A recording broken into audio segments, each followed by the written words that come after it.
नमस्कार मित्रांनो, नुसतंच बजेट 2026चं आले. नेहमीप्रमाणे काही वस्तू ह्या स्वस्त झाल्या आहेत तर काही वस्तू ह्या महाग झाल्या आहेत.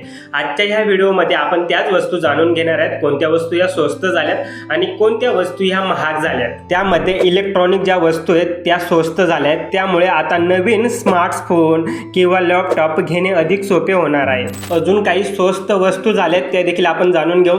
त्यामध्ये मोटरसायकल झालं, बूट, चप्पल, कॅन्सरचे जे औषधं होती, मधुमेहाची औषधं, क्रीडा साहित्य, भारतात बनलेले कपडे, वैद्यकीय उपकरणे, तसेच आपण बघितले तर सौर ऊर्जा उपकरणे देखील स्वस्त झालेत. पर्यावरणाचे रक्षण करण्यासाठी सरकारने सौर ऊर्जावरील जे कर असतात ते कमी करण्यात आले आणि त्यामुळे ज्या सौर ऊर्जेचे जे उपकरणे आहेत ते स्वस्त झाले आहेत. तसेच महाग वस्तूंमध्ये सिगरेट झालं, तंबाखू वगैरे झालं. धूम्रपान करणे तुमच्या खिशाला आणखीन जड जाणार आहे, कारण सिगरेटवरील कर देखील वाढला आहे. त्यानंतर दारू, चघळण्याचा तंबाखू, गुटखा, भंगार, ऑप्शन ट्रेडिंग, हे जे काही वस्तू त्या काही वस्तू महाग झालेत, काही वस्तू स्वस्त झाले. तर मित्रांनो, तुम्हाला 2026चं बजेट कसं वाटतं ते कमेंट करून नक्की सांगा. भेटू आपण पुन्हा अशाच एखाद्या नवीन व्हिडिओमध्ये. तोपर्यंत धन्यवाद.